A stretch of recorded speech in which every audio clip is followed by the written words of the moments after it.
ஐரோப்பிய தமிழ் வானொலியின் வேரம் ஒரு வலம். ஐரோப்பிய தமிழ் வானொலி உறவுகளுக்கு வணக்கம். தொடர்வது இந்த வாரத்தின் இலங்கையின் முக்கிய செய்திகள். சீரற்ற வானிலையால் ஒருவர் உயிரிழப்பு, 2899 குடும்பங்கள் பாதிப்பு. நாட்டில் நிலவும் சீரற்ற வானிலையால் 7 மாவட்டங்களைச் சேர்ந்த 2899 குடும்பங்கள் பாதிக்கப்பட்டுள்ளன. தென்மேற்கு பருவப்பெயர்ச்சி காரணமாக கடந்த சில நாட்களாக நாட்டின் பல்வேறு பகுதிகளில் பலத்த மழை பெய்து வருகிறது. இந்த நிலையில் அதிக மழையால் ஏற்பட்ட அனர்த்தங்கள் காரணமாக ஒருவர் உயிரிழந்துள்ளதாக இடர் முகாமைத்துவ மத்திய நிலையம் தெரிவித்துள்ளது. கம்பளை தொலஸ்பாகை பகுதியில் வீடொன்றின் மீது மண்மேடு சரிந்து வீழ்ந்ததில் 76 வயதான ஒருவர் உயிரிழந்துள்ளார். அதே நேரம் 2899 குடும்பங்களைச் சேர்ந்த 11,737 பேர் பாதிக்கப்பட்டுள்ளதாக அந்த நிலையம் மேலும் தெரிவித்துள்ளது. அவர்களில் 63 குடும்பங்களைச் சேர்ந்த 280 பேர் பாதுகாப்பான இடங்களில் தங்க வைக்கப்பட்டுள்ளனர். இராணுவ உடையினை ஒத்த பொருட்கள் மற்றும் தோட்டாக்களை மறைத்து வைத்திருந்தவர் கைது. அம்பாறை சொரிக்கல் முனை வீரச்சோலை பகுதியில் உள்ள வீடொன்றில் காணியில் இராணுவ உடையை ஒத்த பொருட்களை பெறல் ஒன்றில் மறைத்து வைத்திருந்த குற்றச்சாட்டில் சந்தேக நபர் ஒருவர் கைது செய்யப்பட்டுள்ளார். குறித்த சம்பவத்தில் 64 வயதுடைய சந்தேக நபர் ஒருவரையே சனிக்கிழமை இரவு சவளக்கடை போலீசார் கைது செய்துள்ளனர். குறித்த சந்தேக நபரிடமிருந்து 20 வகையிலான இராணுவ உடைகள், 2 தோட்டாக்கள் உட்பட மேலும் சில பொருட்களை போலீசார் பறிமுதல் செய்துள்ளனர். மேலும் சம்பவம் தொடர்பாக சவளக்கடை போலீசார் கைது செய்யப்பட்டுள்ள சந்தேக நபரிடம் மேலதிக விசாரணைகளை மேற்கொண்டு வருகின்றனர். அராஜக போக்கில் தொழிற்சங்க போராட்டங்களை அடக்க முடியாது, தீபன் தலீசன். அடக்குமுறைகளை கையாண்டு அராஜக போக்கில் தொழிற்சங்க போராட்டங்களை அடக்க முடியாது என இலங்கை ஆசிரியர் சங்கத்தின் உபதலைவர் தீபன் தலீசன் தெரிவித்துள்ளார். அடிப்படை கோரிக்கைகளுக்கு ஜனநாயக ரீதியாக பதில் வழங்க அரசாங்கம் முன்வர வேண்டும் எனவும் அழைப்பு விடுத்தார். இதேவேளை நடைமுறையில் உள்ள இணைய வழி கேள்வியை நிறுத்துமாறு அனைத்து ஆசிரியர் தொழிற்சங்கங்களும் அரசாங்கத்துக்கு கோரிக்கை விடுத்துள்ளது. மேலும் இணையவழி கேள்வி தோல்வியை சந்தித்துள்ள இந்நிலையில் அரசாங்கம் மீண்டும் பாடசாலை ஆரம்பிப்பது, பரீட்சைகளை நடாத்தி சாதாரணமான நிலையில் எல்லாம் உள்ளது என கூற முனைவதாகவும் இலங்கை ஆசிரியர் சங்கம் குற்றம் சுமத்தியுள்ளது. நுவரெலியா கொட்டகலையில் விபத்து, 2 படுகாயம். நுவரெலியா பத்தனை கொட்டகலை ரோசிட்டா பண்ணைக்கு அருகில் இடம்பெற்ற விபத்தில் 2 படுகாயமடைந்துள்ளனர். திங்கட்கிழமை காலை கொட்டகலை நகரிலிருந்து லொக்கில் நோக்கி பயணிப்பதற்கு தயாராக இருந்த வேன் ஒன்றின் மீது எதிர் திசையிலிருந்து வந்த மோட்டார் சைக்கிள் வேக கட்டுப்பாட்டை இழந்து மோதியுள்ளது. இந்த சம்பவத்தில் மோட்டார் சைக்கிளில் பயணித்த 2 படுகாயமடைந்த நிலையில் சிகிச்சைக்காக கொட்டகலை வைத்தியசாலையில் அனுமதிக்கப்பட்ட நிலையில் மேலதிக சிகிச்சைக்காக நுவரெலியா வைத்தியசாலைக்கு மாற்றப்பட்டுள்ளதாக பத்தளை போலீசார் தெரிவித்துள்ளனர். குறித்த சம்பவம் தொடர்பாக போலீசார் மேலதிக விசாரணையை முன்னெடுத்துள்ளமை குறிப்பிடத்தக்கது. இயல்பு வாழ்வை மீட்டெடுக்கும் விதமான கொரோனா விழிப்புணர்வு சுவரொட்டிகள். கொரோனாவை தடுக்க எங்கள் பங்களிப்பு என்ன என்ற தலைப்பில் யாழில் கொரோனா விழிப்புணர்வு சுவரொட்டிகள் ஒட்டப்பட்டுள்ளன. புதிய ஜனநாயக மார்க்சிச லெனினிச கட்சியினால் இந்த சுவரொட்டிகள் ஒட்டப்பட்டுள்ளன. கடந்த 2 வாரங்களாக யாழ்ப்பாணத்தின் பல்வேறு பகுதிகளில் கொரோனா விழிப்புணர்வு சுவரொட்டிகளை இந்த கட்சி ஒட்டி வருகின்றன. கொரோனாவை தடுக்க எங்கள் பங்களிப்பு என்ன என்ற தலைப்பிலுள்ள இந்த சுவரொட்டியில் முகக்கவசத்தை முறையாக அணிவோம், தனிமனித இடைவெளியை சரியாக பேணுவோம், கைகளை நன்றாக சவர்க்காரமிட்டு கழுவுவோம், இயல்பு வாழ்வை மீட்போம் உள்ளிட்ட முக்கிய விடயங்கள் உள்ளடக்கப்பட்டுள்ளமை குறிப்பிடத்தக்கது. யாழிற்கு நன்னீர் திட்டம், கிளிநொச்சியில் டக்ளஸ் ஆலோசனை. இரணைமடு, கல்மடு, விஸ்வமடு, உடையார்கட்டு போன்ற குளங்களிலிருந்து வழிந்தோடி விரயமாகின்ற நீரை பயன்படுத்தி யாழ் மாவட்டத்திற்கான நன்னீரை பெற்றுக்கொள்ளும் திட்டத்தினை செயற்படுத்துவது தொடர்பாக சம்பந்தப்பட்ட தரப்புகளுடன் கடற்தொழில் அமைச்சர் டக்ளஸ் தேவானந்தா கலந்துரையாடியுள்ளார். கிளிநொச்சி மாவட்ட செயலகத்தில் இது தொடர்பான கலந்துரையாடல் செவ்வாய்க்கிழமை நடைபெற்றது. யாழ் குடாநாட்டிற்கு நன்னீரை கொண்டு செல்லும் திட்டம் தொடர்பாக 1962 ஆண்டு காலப்பகுதியில் ஆறுமுகம் திட்டம் பிரஸ்தாபிக்கப்பட்ட போதிலும் ஆனையிறவு கடல் நீர் ஏரியில் பருவகால மீன்பிடி தொழிலில் ஈடுபடுவோரின் எதிர்ப்பின் காரணமாக கைவிடப்பட்டிருந்தது. இந்நிலையில் பிரதேச மக்கள் மற்றும் சம்பந்தப்பட்ட தரப்புகளுக்கு புதிய திட்டம் தொடர்பாக தெளிவுபடுத்தி கருத்துக்களை அறிந்து கொள்ளும் வகையில் கலந்துரையாடல் இடம்பெற்றது. இதன்போது நெதர்லாந்து அரசாங்கத்தின் ஒத்துழைப்புடன் மறுசீரமைக்கப்பட்ட திட்டம் தொடர்பாக கிளிநொச்சி பிராந்திய பிரதி நீர்ப்பாசன பணிப்பாளர் ராஜகோபுவினால் தெளிவுபடுத்தப்பட்டிருந்தமை குறிப்பிடத்தக்கது. மன்னாரில் 3 கத்தோலிக்க சொரூபங்கள் மீது தாக்குதல். மன்னார் போலீஸ் பிரிவிற்கு உட்பட்ட 3 இடங்களில் அமைந்துள்ள கத்தோலிக்க சிற்றாலய சொரூபங்கள் மீது புதன்கிழமை அதிகாலை அடையாளம் தெரியாத நபர்களினால் தாக்குதல் மேற்கொள்ளப்பட்டுள்ளது. மன்னார் வயல் வீதி பகுதியில் காணப்படுகின்ற 2 சொரூபங்களும் மன்னார் பள்ளி முனை பிரதான வீதியில் அமைக்கப்பட்ட சொரூபம் ஒன்றும் உள்ளடங்கலாக 3 சொரூபங்கள் மீது கற்கள் வீசி தாக்குதல் மேற்கொள்ளப்பட்டுள்ளது. இதன்போது குறித்த சொரூபங்கள் வைக்கப்பட்டுள்ள கண்ணாடி கூடு உடைந்து சேதமாகியுள்ளது. குறித்த விடயம் தொடர்பாக மன்னார் போலீஸ் நிலையத்தில் முறைப்பாடு பதிவு செய்யப்பட்ட நிலையில் மன்னார் போலீசார் மேலதிக விசாரணைகளை மேற்கொண்டு வருகின்றனர். அதே நேரம் கடந்த திங்கள் மற்றும் செவ்வாய்க்கிழமைகளிலும் மேலும் 3 சிற்றாலயங்கள் மீது இவ்வாறு தாக்குதல் மேற்கொள்ளப்பட்டமை குறிப்பிடத்தக்கது. செப்டம்பர் மாதத்திற்குள் நாட்டை முழுமையாக திறக்க எதிர்பார்ப்பு. சவேந்திர சில்வா. நாட்டில் பாரிய அளவில் மாற்றங்கள் எதுவும் ஏற்படவில்லை என்றால் செப்டம்பர் மாதத்திற்குள் நாட்டை முழுமையாக திறக்க எதிர்பார்ப்பதாக இராணுவ தளபதி ஜெனரல் சவேந்திர சில்வா தெரிவித்துள்ளார். சிங்கள ஊடகம் ஒன்றில் புதன்கிழமை இடம்பெற்ற நிகழ்வில் கலந்து கொண்டு கருத்து வெளியிடும் போதே அவர் இவ்வாறு தெரிவித்துள்ளார். 2 தடுப்பூசிகளையும் பெற்ற பின்னர் வெளிநாடுகளிலிருந்து நாடு திரும்புவர்களுக்காகவும் நாட்டை திறக்க எதிர்பார்ப்பதாக அவர் மேலும் தெரிவித்துள்ளார். கிளிநொச்சியில் இடம்பெற்ற விபத்தில் 20 வயது இளைஞன் உயிரிழப்பு. கிளிநொச்சி பளை போலீஸ் பிரிவிற்கு உட்பட்ட முள்ளியடி பகுதியில் இடம்பெற்ற வாகன விபத்தில் ஒருவர் உயிரிழந்துள்ளார். வவுனியாவிலிருந்து யாழ்ப்பாணம் நோக்கி வியாழக்கிழமை பயணித்த முச்சக்கர வண்டி முள்ளியடி பகுதியில் நிறுத்தி வைக்கப்பட்டிருந்த வாகனம் ஒன்றில் மோதி விபத்துக்குள்ளாகியது. இந்த விபத்தில் முச்சக்கர வண்டியில் பயணித்த மூவரில் பொல்காவலை பகுதியைச் சேர்ந்த 20 வயதுடைய கோசல என்பவர் உயிரிழந்துள்ளார். மேலும் 2 காயமடைந்த நிலையில் பளை வைத்தியசாலையில் சிகிச்சைக்காக அனுமதிக்கப்பட்டுள்ளனர். இந்த நிலையில் விபத்து தொடர்பான மேலதிக விசாரணைகளை பளை போலீசார் மேற்கொண்டு வருகின்றனர். யாழ் உள்ளிட்ட நாட்டின் பல இடங்களுக்கும் பரவிய டெல்டா. கொழும்பு, யாழ்ப்பாணம் உள்ளிட்ட நாட்டின் பல இடங்களில் 19 பேர் கொரோனா வைரஸின் டெல்டா திரிவுடன் அடையாளம் காணப்பட்டுள்ளனர். அதன்படி யாழ்ப்பாணம், கிளிநொச்சி, பிளியந்தலை, கொழும்பு ஆகிய இடங்களில் டெல்டா திரிவுடன் கூடிய நோயாளர்கள் அடையாளம் காணப்பட்டுள்ளதாக தெரிவிக்கப்பட்டுள்ளது. ஸ்ரீ ஜெயவர்த்தனபுர பல்கலைக்கழகத்தின் மருத்துவ பீடத்தில் கல்வி பயிலும் பிளியந்தலவைச் சேர்ந்த 22 வயதான ஆணொருவரும் இவர்களில் உள்ளடங்குவதாக தெரிவிக்கப்படுகிறது. இதனை அடுத்து நாட்டில் இதுவரை 38 பேர் கொரோனா வைரஸின் டெல்டா திரிவுடன் அடையாளம் காணப்பட்டுள்ளனர் என பிரதி சுகாதார சேவைகள் பணிப்பாளர் நாயகம் விசேட வைத்தியர் ஹேமந்த் ஹேரத் தெரிவித்துள்ளார். டெல்டா திரிவு இலங்கை முழுவதும் வியாபிக்கும் அச்சுறுத்தல் உள்ளதாக ஹேமந்த் ஹேரத் ஏற்கனவே தெரிவித்திருந்தார் என்பது குறிப்பிடத்தக்கது. கொரோனா தொற்றிலிருந்து மீண்டவர்களின் எண்ணிக்கையில் அதிகரிப்பு. இதற்கமைய கொரோனா தொற்றிலிருந்து மேலும் 918 பேர் பூரணமாக குணமடைந்து வீடு திரும்பியுள்ளதாக சுகாதார அமைச்சு தெரிவித்துள்ளது. இதுவரை கொரோனா தொற்றிலிருந்து பூரணமாக குணமடைந்தவர்களின் எண்ணிக்கை 2,54,871 அதிகரித்துள்ளது. இதேவேளை நாட்டில் கொரோனா தொற்றுக்கு உள்ளானவர்களின் எண்ணிக்கை 2,80,543 காணப்படுகின்றது. மேலும் கொரோனா தொற்றுக்கு உள்ளாகி உயிரிழந்தோரின் எண்ணிக்கை 3,661 அதிகரித்துள்ளதாக சுகாதார அமைச்சு தெரிவித்துள்ளது. முல்லைத்தீவு செல்வபுரத்தில் ஆணொருவர் சடலமாக கண்டெடுப்பு.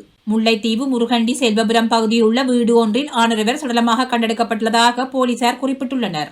குறித்த வீட்டின் உரிமையாளரான குஞ்சுமோகன் அசோகன் என்பவரே இவ்வாறு சடலமாக வெள்ளிக்கிழமை காலை கண்டெடுக்கப்பட்டுள்ளார். குறித்த வீட்டில் துர்நாற்றம் வீசுவது தொடர்பாக அயலவர்களால் போலீசாருக்கு தகவல் வழங்கப்பட்டுள்ளது. குறித்த தகவலுக்கு அமைய போலீசார் சம்பவ இடத்திற்கு சென்று விசாரணைகளை ஆரம்பித்துள்ளனர். மேலும் சடலமாக அடையாளம் காணப்பட்டவரின் மனைவி வைத்தியசாலையில் சிகிச்சை பெற்று வருவதாகவும் பிள்ளைகள் தொழில் நிமித்தம் வேறு பகுதியில் வாழ்ந்து வரும் நிலையில் இந்த சம்பவம் நிகழ்ந்துள்ளது. அத்துடன் சம்பவ இடத்திற்கு தடயவியல் போலீசார் வரவழைக்கப்பட்டு விசாரணைகள் இடம்பெற்று வரும் நிலையில் நீதவான் பார்வையிட்டதன் பின்னர் சடலம் வைத்தியசாலைக்கு எடுத்துச் செல்லப்பட்டுள்ளது. குறித்த சம்பவம் தொடர்பான மேலதிக விசாரணைகளை மாங்குளம் போலீசார் முன்னெடுத்து வருகின்றனர். 17ஆம் ஆண்டில் ஐரோப்பிய தமிழ் வானொலி ஆரம்பிக்கலாங்களா?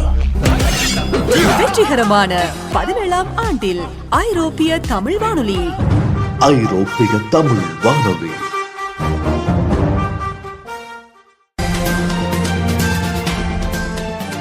தொடர்வது இந்திய செய்திகள். 70வது பிறந்த நாளை கொண்டாடும் ராஜ்நாத் சிங், பிரதமர் மோடி வாழ்த்து. மத்திய பாதுகாப்புத்துறை அமைச்சர் ராஜ்நாத் சிங்கின் 70வது பிறந்த தினத்தை முன்னிட்டு பிரதமர் நரேந்திர மோடி வாழ்த்து தெரிவித்துள்ளார்.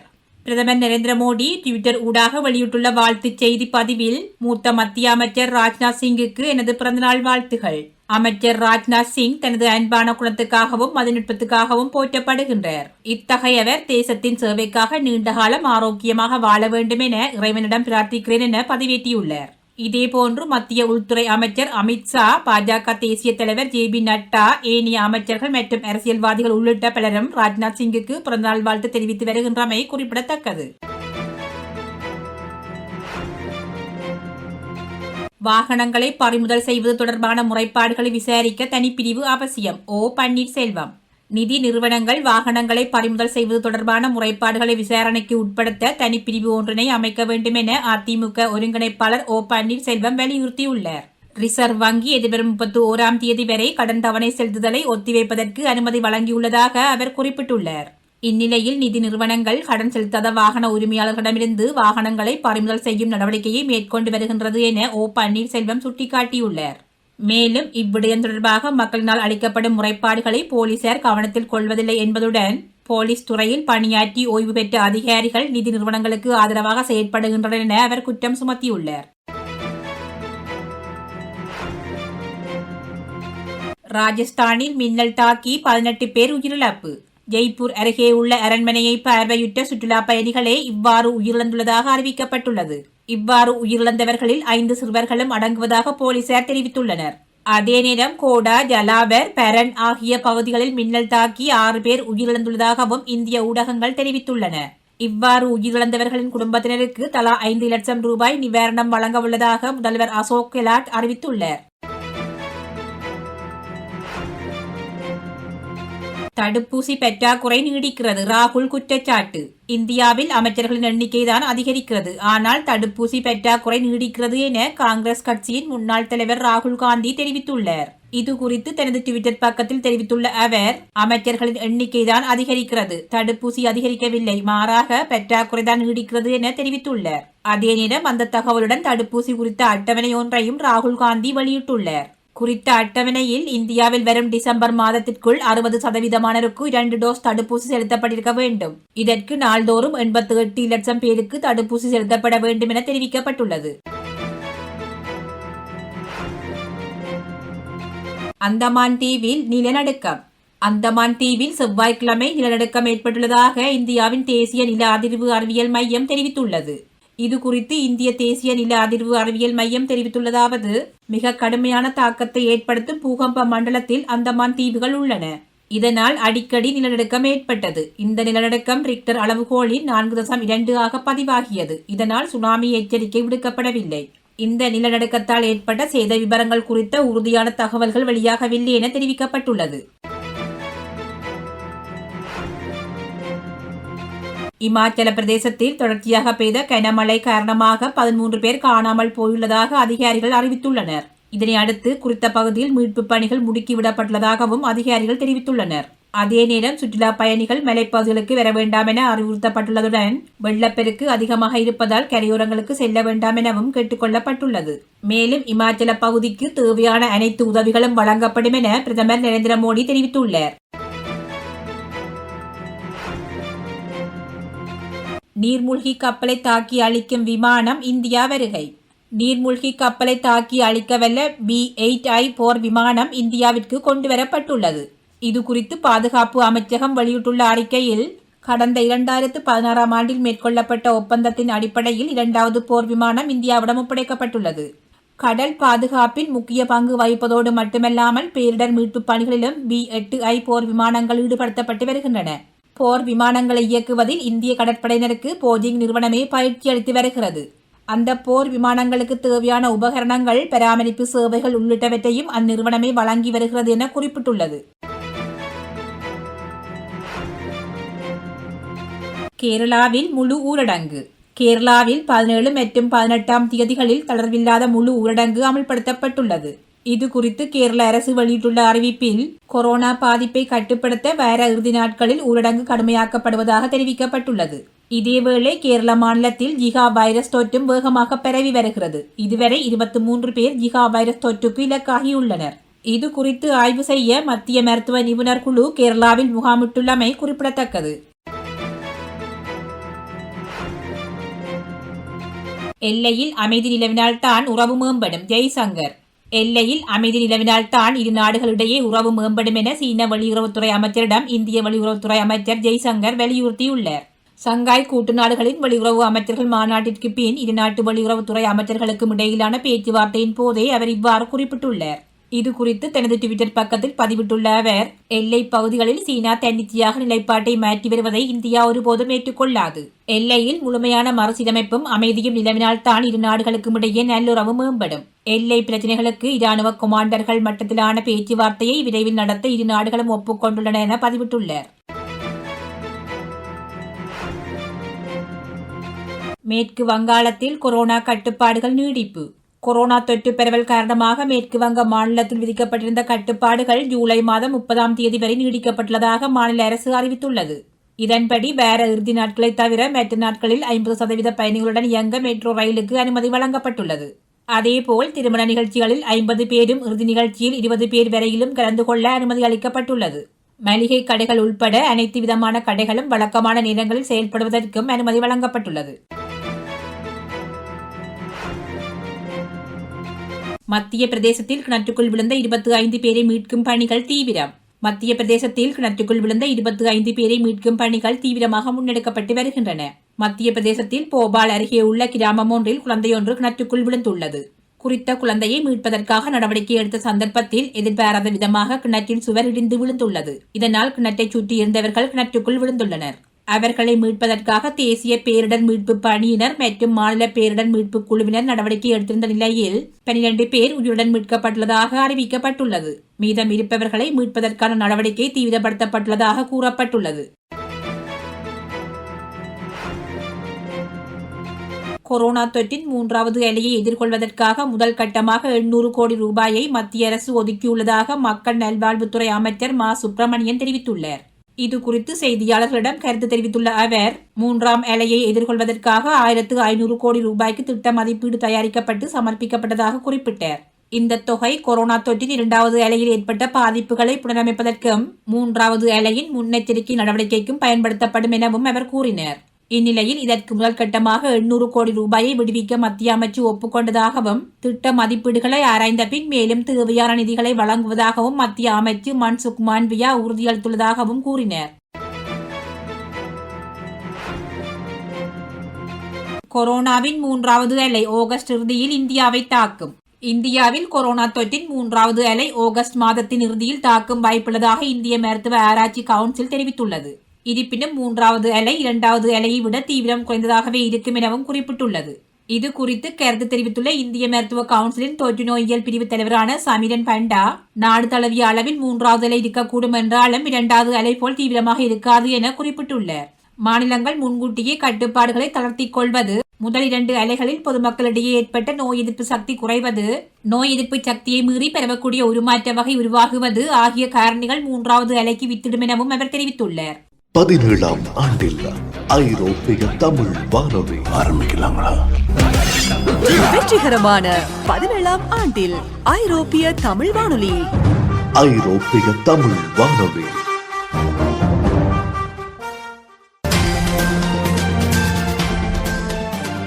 உலக செய்திகள். சோமாலியாவின் தலைநகரில் தற்கொலை கார் குண்டு தாக்குதல், 8 பேர் உயிரிழப்பு. சோமாலியாவின் தலைநகரில் அரசாங்க காவலர் ஒருவரை குறிவைத்து நடத்தப்பட்ட தற்கொலை கார் குண்டுவெடிப்பில் குறைந்தது 8 பேர் உயிரிழந்துள்ளனர். சனிக்கிழமை இடம்பெற்ற குறித்த தாக்குதலுக்கு அல் ஹைதாவுடன் இணைந்த போராளி குழுவான அல் சபாப் போராளிகள் உரிமை கோரியுள்ளனர். அரசாங்கத்தை தூக்கி எறிந்து இஸ்லாமிய சரியா சட்டத்தின் கடுமையான விளக்கத்தை விதிக்க விரும்பும் குறித்த குழு இதுபோன்ற குண்டுவெடிப்புகளை அடிக்கடி நடத்துகிறது. தாக்குதலில் இருந்து தப்பிய மூத்த போலீஸ் அதிகாரி ஹபர்கான் வைத்தியசாலையில் அனுமதிக்கப்பட்டுள்ளதாக தெரிவிக்கப்பட்டுள்ளது. தடுப்பு பட்டியலில் 23 சீன நிறுவனங்கள். சீன நிறுவனங்களை நியாயமற்ற முறையில் அடக்கும் செயற்பாடு என விமர்சனம். சீன நிறுவனங்களை தடுப்பு பட்டியலில் சேர்ப்பது சர்வதேச பொருளாதார மற்றும் வர்த்தக விதிகளின் கடுமையான மீறல் என சீனாவின் வர்த்தக அமைச்சு தெரிவித்துள்ளது. மனித உரிமை மீறல்கள் தொடர்பாக 23 சீன நிறுவனங்களை அமெரிக்க ஜனாதிபதி ஜோ பைடன் நிர்வாகம் வர்த்தக நிறுவன தடுப்பு பட்டியலில் சேர்த்துள்ளது. இந்த விடயம் குறித்து விமர்சித்துள்ள சீனாவின் வர்த்தக அமைச்சு, சீன நிறுவனங்களை நியாயமற்ற முறையில் அடக்கும் செயற்பாடு இது என்றும் கூறியுள்ளது. அதே நேரம் நியாயமான உரிமைகள் மற்றும் நலன்களை பாதுகாக்க தேவையான நடவடிக்கைகளை சீன அரசாங்கம் எடுக்கும் என்றும் குறிப்பிட்டுள்ளது. மக்கள் எச்சரிக்கையுடன் செயற்பட வேண்டும் போரிஸ் ஜோன்சன். ஜூலை 19ஆம் தேதி கட்டுப்பாடுகள் தளர்த்தப்பட்டால் மக்கள் எச்சரிக்கையாகவும் பொறுப்புணர்வுடனும் செயற்பட வேண்டும் என பிரதமர் போரிஸ் ஜோன்சன் கேட்டுக் கொண்டுள்ளார். தற்போது ஒரு நாளைக்கு சுமார் 30,000 காணப்படும் நோயாளிகளின் எண்ணிக்கை சமூக இடைவெளி கட்டுப்பாடுகள் தளர்த்தப்பட்டால் மேலும் உயரும் என்றும் அவர் எச்சரித்தார். இதேவேளை புதிய நோயாளிகளின் எண்ணிக்கை மற்றும் இறப்பு ஆகியன தடுப்பூசி திட்டத்தை பலவீனப்படுத்தியுள்ளது என்றும் பிரதமர் போரிஸ் ஜோன்சன் தெரிவித்தார். ஆகவே தொற்று இன்னும் முடிவடையவில்லை என சுட்டிக்காட்டிய பிரதமர் கட்டுப்பாடுகள் நீக்கப்பட்டதால் நோயாளிகளின் எண்ணிக்கை அதிகரிக்கும் என்றும் கூறியுள்ளார். ஜூலை 19 சமூக இடைவெளி தொடர்பான கட்டுப்பாடுகளை நீக்கும் திட்டம் குறித்து பிரதமர் போரிஸ் ஜோன்சன் உறுதிப்படுத்துவார் என எதிர்பார்க்கப்படுகிறது. வேல்ஸில் அனைத்து கட்டுப்பாடுகளையும் முடிவுக்கு கொண்டுவரும் நேரம் இது. Zone Watkins. வேல்ஸ் இப்போது அனைத்து கோவிட் கட்டுப்பாடுகளையும் முடிவுக்கு கொண்டுவரும் நேரம் இதுவென தொற்று நோய்கள் குறித்த முன்னணி நிபுணரான பேராசிரியர் ஜோன் வாட்கின்ஸ் தெரிவித்துள்ளார். கோவிட் தொற்றுகள், மருத்துவமனையில் சேர்க்கப்படுதல் மற்றும் இறப்புகள் ஆகியவற்றுக்கு இடையேயான தொடர்பு உடைந்துவிட்டதாக பேராசிரியர் ஜோன் வாட்கின்ஸ் கூறியுள்ளார். வேல்ஸ் அரசாங்கம் கோவிட் விதிகளில் ஏதேனும் மாற்றங்கள் இருப்பின் அதனை தனது அடுத்த மதிப்பாய்வில் அறிவிக்கும். பொது சுகாதார வேல்ஸின் சமீபத்திய தரவு வேல்ஸில் கோவிட் தொற்று வீதங்கள் 1,00,000 பேருக்கு 127 தொற்றுகள் ஆகும். இது மற்ற பிரித்தானிய நாடுகளுடன் ஒப்பிடும்போது மிக குறைவு. கோவிட்டுடன் மருத்துவமனையில் அனுமதிக்கப்பட்டவர்களின் எண்ணிக்கையும் குறைந்த அளவிற்கு பதிவு செய்யப்பட்டுள்ளது. முக்கியமான கவனிப்பில் இருப்பவர்களின் எண்ணிக்கையும் மிக குறைவு. கியூபாவில் அரசாங்கத்திற்கு எதிரான ஆர்ப்பாட்டத்தில் நூற்றுக்கணக்கானோர் கைது. கியூபாவில் கம்யூனிஸ்ட் அரசாங்கத்திற்கு எதிராக முன்னெடுக்கப்பட்ட ஆர்ப்பாட்டத்தில் நூற்றுக்கணக்கானோர் கைது செய்யப்பட்டுள்ளனர் என்று ஊடகங்களும் எதிர்க்கட்சி வட்டாரங்களும் தெரிவிக்கின்றன. சட்ட உதவி மையம் கியூபலெக்ஸ் தொகுத்த புள்ளிவிபரங்கள் ஞாயிற்றுக்கிழமை சுமார் 100 பேர் கைது செய்யப்பட்டதாக கூறுகின்றன. அரசாங்க எதிர்ப்பு ஆர்ப்பாட்டங்கள் சனிக்கிழமை ஹவானாவின் தென்மேற்கே சான் அண்டோனியோ டி லாஸ் பானோஸ் நகரில் ஆரம்பமானது. பின்னர் விரைவில் நாடு முழுவதும் பரவியது. வீதிகளில் இறங்கியவர்கள் பொருளாதாரத்தின் சரிவு, உணவு மற்றும் மருந்து பற்றாக்குறை, விலை உயர்வு மற்றும் கோவிட்-19 தொற்றை அரசாங்கம் கையாளுவது குறித்து கோபப்படுவதாக கூறினர். சில எதிர்ப்பாளர்களை பாதுகாப்பு படையினர் தடுத்து அடிப்பது போன்ற படங்கள் சமூக ஊடகங்களில் வெளியாகின. கியூபாவில் அங்கீகரிக்கப்படாத பொதுக்கூட்டங்கள் சட்டவிரோதமானது மற்றும் போராட்டங்கள் அரிதானவை. இதனிடையே கியூபாவின் ஜனாதிபதி எதிர்ப்பு தெரிவித்தவர்களை கூலிப்படையினர் என்று விமர்சித்தார். கியூபாவுடனான விரோத போக்கின் பல தசாப்த கால வரலாற்றை கொண்ட அமெரிக்கா கியூபர்களுடன் நிற்பதாக கூறியதுடன் வன்முறையிலிருந்து விலகி அதன் மக்களுக்கு செவிசாய்க்குமாறு அரசாங்கத்தில் உள்ளவர்களுக்கு அழைப்பு விடுத்துள்ளது. கியூபா மக்கள் அடிப்படை மற்றும் உலகளாவிய உரிமைகளை தைரியமாக வலியுறுத்துகின்றனர் என்று அமெரிக்க ஜனாதிபதி ஜோ பைடன் கூறியுள்ளார். ஈராக்கில் கொரோனா வைரஸ் மருத்துவமனையில் தீ விபத்து, 60 பேர் உயிரிழப்பு, 70க்கு மேற்பட்டோர் காயம். ஈராக்கின் தெற்கு நகரமான நாசிரியாவில் உள்ள கொரோனா வைரஸ் மருத்துவமனையில் ஏற்பட்ட தீ விபத்தில் குறைந்தது 60 பேர் உயிரிழந்துள்ளதோடு 70க்கு மேற்பட்டோர் காயமடைந்துள்ளதாக சுகாதார அதிகாரிகள் மற்றும் போலீசார் தெரிவித்துள்ளனர். திங்கட்கிழமை ஏற்பட்ட தீ விபத்தில் பல நோயாளிகளை காணவில்லை என்பதால் இறந்தவர்களின் எண்ணிக்கை உயரும் என்று சுகாதார வட்டாரங்கள் தெரிவித்தன. இறந்தவர்களில் 2 சுகாதார ஊழியர்களும் அடங்குவதாக அவர்கள் தெரிவித்தனர். கோபமடைந்த உறவினர்கள் மருத்துவமனைக்கு முன்னால் கூடி போலீசாருடன் மோதலில் ஈடுபட்டனர். இதன்போது அவர்கள் 2 போலீஸ் வாகனங்களுக்கு தீ வைத்தனர். அல் ஹுசைன் கொரோனா வைரஸ் மருத்துவமனையில் உள்ள ஆக்சிஜன் தொட்டி வெடித்ததிலேயே இந்த தீ விபத்து ஏற்பட்டதாக முதற்கட்ட விசாரணையில் தெரியவந்துள்ளது. தகவல் அறிந்து சம்பவ இடத்திற்கு தீயணைப்பு வீரர்கள் விரைந்து தீயை அணைக்கும் பணியில் ஈடுபட்டனர். கடுமையான போராட்டத்திற்கு பிறகு தீ கட்டுக்குள் வந்தது. இந்த தீ விபத்து குறித்து போலீசார் விசாரணை நடத்தி வருகின்றனர். இதனிடையே பிரதமர் முஸ்தபா அல் காதிமி மூத்த அமைச்சர்களுடன் அவசர சந்திப்புகளை நடத்தி நாசிரியாவில் சுகாதார மற்றும் சிவில் பாதுகாப்பு மேலாளர்களை இடைநீக்கம் செய்து கைது செய்ய உத்தரவிட்டதாக அவரது அலுவலகம் ஒரு அறிக்கையில் தெரிவித்துள்ளது. அத்துடன் மருத்துவமனையின் மேலாளரும் இடைநீக்கம் செய்யப்பட்டு கைது செய்ய உத்தரவிட்டார். கடந்த ஏப்ரல் மாதம் பாக்தாத்தில் உள்ள கோவிட்-19 மருத்துவமனையில் ஆக்சிஜன் தொட்டி வெடித்ததில் ஏற்பட்ட தீ விபத்தில் குறைந்தது 82 பேர் உயிரிழந்ததோடு 110 பேர் காயமடைந்தமை குறிப்பிடத்தக்கது. பாகிஸ்தான் பேருந்து குண்டுவெடிப்பில் 9 சீனர்கள் உட்பட 13 பேர் உயிரிழப்பு. வடக்கு பாகிஸ்தானில் சீன பொறியியலாளர்கள் மற்றும் படையினரை ஏற்றிச் சென்ற பேருந்து ஒன்று பயங்கரவாத தாக்குதலினால் இலக்கு வைக்கப்பட்டுள்ளது. இந்த தாக்குதலில் இதுவரை 4 பொறியியலாளர்கள் உட்பட குறைந்தது 8 பேர் உயிரிழந்துள்ளதாக அந்நாட்டு செய்திகள் தெரிவிக்கின்றன. குறைந்தது 30 பொறியியலாளர்கள் மற்றும் தொழிலாளர்கள் சென்று கொண்டிருந்த பேருந்தில் காயமடைந்த பலர் ஆபத்தான நிலையில் இருப்பதால் உயிரிழப்பு எண்ணிக்கை மேலும் உயரும் என தெரிவிக்கின்றன. பாகிஸ்தானின் மேல் கோகிஸ்தான் மாவட்டத்தில் உள்ள தாசுனீர் மின் நிலையம் அருகே புதன்கிழமை காலை இந்த சம்பவம் இடம்பெற்றுள்ளது.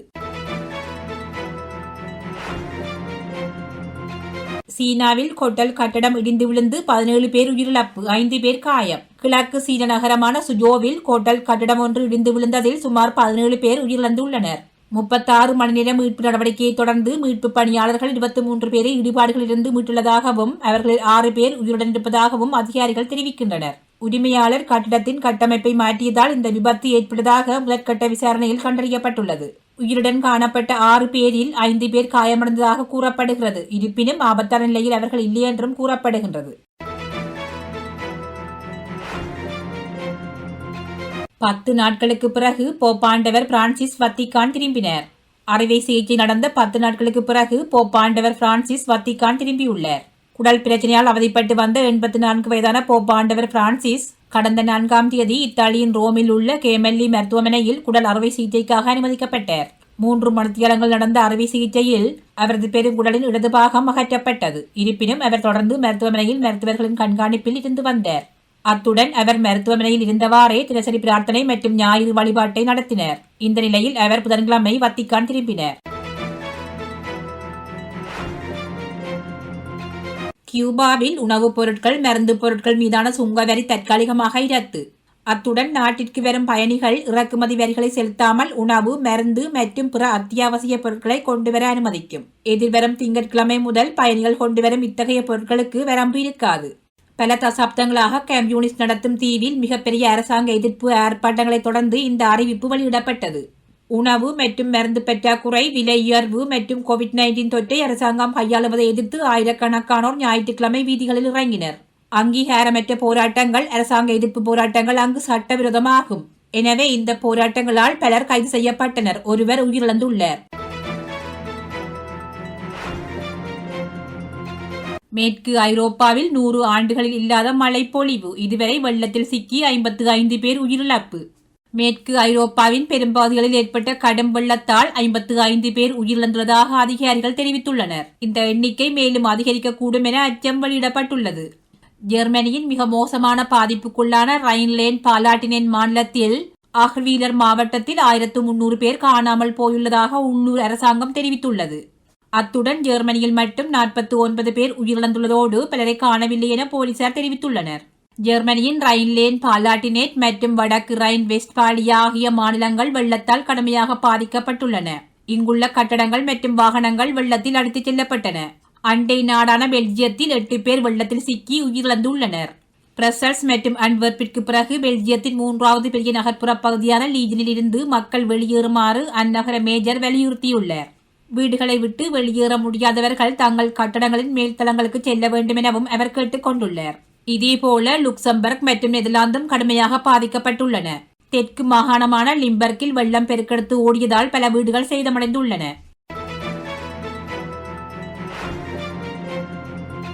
COVID-19 கனடாவில் கடந்த 24 மணித்தியாலத்தில் 415 பேர் பாதிப்பு, 14 பேர் உயிரிழப்பு. கனடாவில் கொரோனா வைரஸ் பெருந்தொற்றினால் கடந்த 24 மணித்தியாலத்தில் 415 பேர் பாதிக்கப்பட்டதோடு 14 பேர் உயிரிழந்துள்ளனர். உலகளவில் COVID-19 தொற்றினால் அதிக பாதிப்பினை எதிர்கொண்ட 25வது நாடாக விளங்கும் கனடாவில் இதுவரை மொத்தமாக 14,72,246 பேர் பாதிக்கப்பட்டுள்ளனர். மேலும் 26,472 பேர் உயிரிழந்துள்ளனர். தற்போது வரை வைரஸ் தொற்றினால் பாதிக்கப்பட்டுள்ள 4,848 பேர் அங்குள்ள மருத்துவமனைகளில் சிகிச்சை பெற்று வருகின்றனர். இதில் 294 பேரின் நிலை கவலைக்கிடமாக உள்ளது. அத்துடன் இதுவரை வைரஸ் தொற்றிலிருந்து 13,90,926 பேர் பூரண குணமடைந்து வீடு திரும்பியுள்ளனர். 17ஆம் ஆண்டில் ஐரோப்பிய தமிழ் வானொலி ஆரம்பிக்கலாங்களா? வெற்றிகரமான 17ஆம் ஆண்டில் ஐரோப்பிய தமிழ் வானொலி. ஐரோப்பிய தமிழ் வானொலி.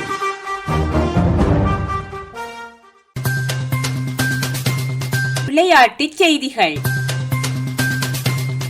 விம்பிள்டன் பகிரங்க டென்னிஸ் மகுடம் சூடினார் ஆஷ்லே பார்டி. விம்பிள்டன் பகிரங்க டென்னிஸ் தொடரின் பெண்களுக்கான ஒற்றையர் பிரிவு போட்டியில் ஆஸ்திரேலியாவின் ஆஷ்லே பார்டி வெற்றி பெற்று மகுடம் சூடியுள்ளார். 2வது முறையாக 1980ஆம் ஆண்டில் கூலாஹாங் வெற்றி பெற்ற பின்னர் விம்பிள்டனை வென்ற முதல் ஆஸ்திரேலிய பெண்மணி என்ற பெருமையையும் அவர் பெற்றுள்ளார். விறுவிறுப்பாக இடம்பெற்ற இப்போட்டியில் செக் குடியரசின் கரோலினா பிளிஸ்கோவாவை உலகின் முதல்நிலை வீராங்கனையான ஆஸ்திரேலியாவின் ஆஷ்லே பார்டி எதிர்கொண்டார். இப்போட்டியின் முதல் செட்டை 6-3 என ஆஷ்லே பார்டி கைப்பற்ற டை பிரேக் வரை நீண்ட 2வது செட்டை 7-6 என கரோலினா பிளிஸ்கோவா கைப்பற்றினர். இதனால் வெற்றியை தீர்மானிக்கும் 3வது செட்டை 6-3 என மீண்டும் கைப்பற்றி ஆஸ்லே பார்டி சாம்பியன் பட்டத்தை கைப்பற்றினர். யூரோ கிண்ணம் இங்கிலாந்தை வீழ்த்தி சாம்பியன் பட்டத்தை வென்றது இத்தாலி. பல கோடி ரசிகர்களின் எதிர்பார்ப்புக்கு மத்தியில் நடைபெற்ற யூரோ கிண்ண கால்பந்து தொடரில் இத்தாலி அணி சாம்பியன் பட்டத்தை வென்றுள்ளது. 16வது யூரோ கிண்ண கால்பந்து தொடரின் இறுதிப் போட்டி ஞாயிற்றுக்கிழமை லண்டன் வெம்பிளி விளையாட்டரங்கில் நடைபெற்றது. பெரும் எதிர்பார்ப்புக்கு மத்தியில் நடைபெற்ற இப்போட்டியில் போட்டி ஆரம்பித்த 2வது நிமிடத்திலேயே இங்கிலாந்து வீரர் லூக்ஸா கோல் அடித்து அசத்தினர். இதனைத் தொடர்ந்து இரு அணிகளால் முயற்சித்தும் கோல் அடிக்க முடியாததால் முதல் பாதியில் இங்கிலாந்து 1-0 என முன்னிலை பெற்றது. இதனை அடுத்து நடைபெற்ற 2வது பாதியில் 67வது நிமிடத்தில் இத்தாலி அணியின் லியனார்டோ போனுக்கி ஒரு கோல் அடித்து கோல் கணக்கை சமநிலைப்படுத்தினர். இதன் பிறகு முன்னிலை கோலை புகுத்த இரு அணி வீரர்களும் கடுமையாக முயற்சித்தனர். ஆனால் அது பலனளிக்கவில்லை. அத்துடன் கூடுதல் நேரம் வழங்கியும் இரு அணிகளின் கோல் போடும் முயற்சிகள் பலனளிக்கவில்லை. இதையடுத்து வெற்றியாளரை நிர்ணயிக்க பெனால்டி சூட் அவுட் வாய்ப்பு வழங்கப்பட்டது. இதில் 3-2 என்ற கோல்கள் கணக்கில் இத்தாலி அபார வெற்றி பெற்றது. இத்தாலி அணிக்கு இது 2வது சாம்பியன்ஷிப் பட்டமாகும். முன்னதாக இத்தாலி அணி 1968 ஆண்டில் யூகோஸ்லாவியாவை வீழ்த்தி சாம்பியன் பட்டம் வென்றிருந்தது. இதேவேளை இம்முறை முதல் முறையாக இறுதிப் போட்டிக்கு முன்னேறிய இங்கிலாந்து அணி 1968 ஆண்டு 3ஆம் இடத்தை பிடித்திருந்தது. 55 ஆண்டுகளுக்கு முன்பு உலக கிண்ணத்தை வென்றதிலிருந்து இங்கிலாந்து முன்னேறிய முதல் பெரிய இறுதிப் போட்டி இதுவாகும். நடப்பு தொடரில் சிறந்த வீரராக இத்தாலியின் கோல் காப்பாளர் கியான் லூகி டோனாருமா தெரிவு செய்யப்பட்டார். போட்டியின் நட்சத்திர வீரராக லியனார்டோ போனுக்கி தெரிவு செய்யப்பட்டார். தங்க பாதணி விருது போர்த்துகல் அணியின் கிறிஸ்டியானோ ரொனால்டோவுக்கு கிடைத்தது. அதிக கோல்களை போடுவதற்கு உதவியதற்கான விருது சுவிட்சர்லாந்தின் ஸ்டீவன் சுபருக்கு கிடைத்தது. 3வது T20 போட்டியில் ஆஸ்திரேலியா தோல்வி. தொடரை வென்றது மேற்கிந்திய தீவுகள். ஆஸ்திரேலியா அணிக்கு எதிரான 3வது T20 போட்டியில் மேற்கிந்திய தீவுகள் அணி 6 விக்கெட்டுகளால் வெற்றி பெற்றுள்ளது. இந்த வெற்றியின் மூலம் மேற்கிந்திய தீவுகள் அணி 5 போட்டிகள் கொண்ட T20 தொடரில் 3-0 என்ற கணக்கில் முன்னிலை பெற்றதோடு தொடரையும் கைப்பற்றியது. சென்ட் லூசியா மைதானத்தில் நடைபெற்ற இப்போட்டியில் நாணய சுழற்சியில் வெற்றி பெற்ற ஆஸ்திரேலியா அணி முதலில் துடுப்படுத்தாட தீர்மானித்தது. இதன்படி முதலில் துடுப்படுத்தாடிய ஆஸ்திரேலியா அணி நிர்ணயிக்கப்பட்ட 20 ஓவர்கள் நிறைவில் 6 விக்கெட்டுகள் இழப்புக்கு 141 ஓட்டங்களை பெற்றுக் கொண்டது. இதில் அணியின் அதிகபட்ச ஓட்டங்களாக ஹென்ரிக்ஸ் 33 ஓட்டங்களையும் ஆரோன் பிஞ்ச் 30 ஓட்டங்களையும் பெற்றுக் கொண்டனர். மேற்கிந்திய தீவுகள் அணியின் பந்து வீச்சில் கெய்டன் வோல்ஸ் 2 விக்கெட்டுகளையும், ஒபெட் மெக்கோய், டுவெயின் பிராவோ மற்றும் பேபியன் அலேன் ஆகியோர் தலா 1 விக்கெட்டினையும் வீழ்த்தினர். இதனைத் தொடர்ந்து 142 என்ற வெற்றி இலக்கை நோக்கி பதிலுக்கு களமிறங்கிய மேற்கிந்திய தீவுகள் அணி 14.5 ஓவர்கள் நிறைவில் 4 விக்கெட்டுகள் இழப்புக்கு வெற்றி இலக்கை கடந்தது. இதனால் மேற்கிந்திய தீவுகள் அணி 6 விக்கெட்டுகளால் வெற்றி பெற்றது. இதன்போது அணியின் அதிகபட்ச ஓட்டங்களாக கிறிஸ் கெயில் 67 ஓட்டங்களையும், நிக்கோலாஸ் பூரான் 32 ஓட்டங்களையும் பெற்றுக் கொண்டனர். இப்போட்டியின் ஆட்ட நாயகனாக 38 பந்துகளில் 7 சிக்சர்கள் 4 பவுண்டரிகள் அடங்கலாக 67 ஓட்டங்களை பெற்றுக்கொண்ட கிறிஸ் கெயில் தெரிவு செய்யப்பட்டார். 5 தேசிய விளையாட்டு சங்கங்களின் பதிவுகள் தற்காலிகமாக ரத்து. இலங்கையின் 5 தேசிய விளையாட்டு சங்கங்களின் பதிவுகளை இளைஞர் மற்றும் விளையாட்டுத்துறை அமைச்சு தற்காலிகமாக ரத்து செய்து விசேட வர்த்தமானி ஒன்றினை வெளியிட்டுள்ளது. இதன்படி இலங்கை வலைபந்தாட்ட சம்மேளனம், இலங்கை ஜூடோ சங்கம், இலங்கை ஸ்கிரப்பல் சம்மேளனம், இலங்கை சர்பிங் சம்மேளனம் மற்றும் இலங்கை ஜூஜிட் சம்மேளனம் ஆகியவற்றின் பதிவுகள் ரத்தாகியுள்ளன. இந்த அமைப்புகளுக்கு விளையாட்டு அபிவிருத்தி திணைக்களத்தின் பணிப்பாளர் அமல் எதிரி சூரிய ஜூலை 1 முதல் அமலாகும் வகையில் அதிகாரம் பொருந்தியவராக நியமிக்கப்பட்டுள்ளார். டோக்கியோ ஒலிம்பிக்கில் இருந்து ரோஜர் பெடரர் விலகல். சுவிட்சர்லாந்தின் முன்னணி டென்னிஸ் வீரரான ரோஜர் பெடரர் எதிர்வரும் டோக்கியோ ஒலிம்பிக்கில் இருந்து விலகியுள்ளார். நடைபெற்று முடிந்த விம்பிள்டன் டென்னிஸில் விளையாடும் போது அவருக்கு மூட்டு வலி இருந்துள்ளது. இதனால் டோக்கியோ ஒலிம்பிக்கில் இருந்து விலகுவதாக அறிவித்துள்ளார். காயத்தில் இருந்து மீள்வதற்கான நடைமுறையை தொடங்கிவிட்டதாகவும் இந்த கோடை காலத்தின் இறுதியில் மீண்டும் விளையாட்டுக்கு திரும்பும் நம்பிக்கை உள்ளதாகவும் தெரிவித்துள்ளார். டென்னிஸ் தரவரிசையில் நீண்ட காலமாக முதலிடத்திலிருந்த ரோஜர் பெடரர் 20 முறை கிராண்ட்ஸ்லாம் பட்டத்தை வென்றுள்ளார்.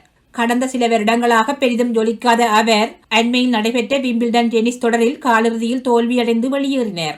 கடைசியாக 2018 ஆண்டு ஆஸ்திரேலிய பகிரங்க டென்னிஸ் தொடரில் சாம்பியன் பட்டம் வென்றிருந்தார்.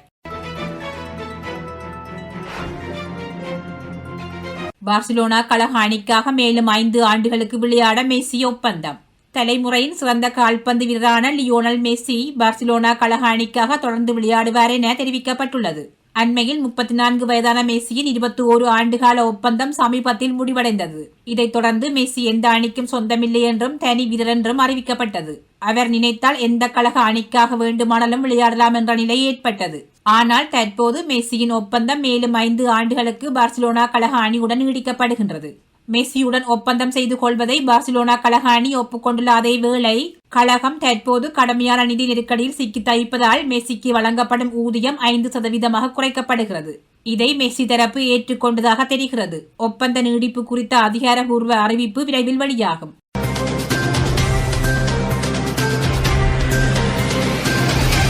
இத்துடன் இவ்வாரத்திற்கான வேரம் ஒரு வேலம் நிறைவுக்கு வருகின்றது. இத்துணை நிறமன் நிகழ்வுடன் இணைந்து கேட்டுக் கொண்டிருந்த அத்துணை அன்புள்ள சொந்தங்களுக்கும் நன்றிகளையும் வாழ்த்துக்களையும் தெரிவித்துக் கொண்டு விடைபெற்றுக் கொள்ளலாம். மீண்டும் ஒரு வேரம் ஒரு வேலத்தில் சந்திக்கும் வரை நன்றி, வணக்கம்.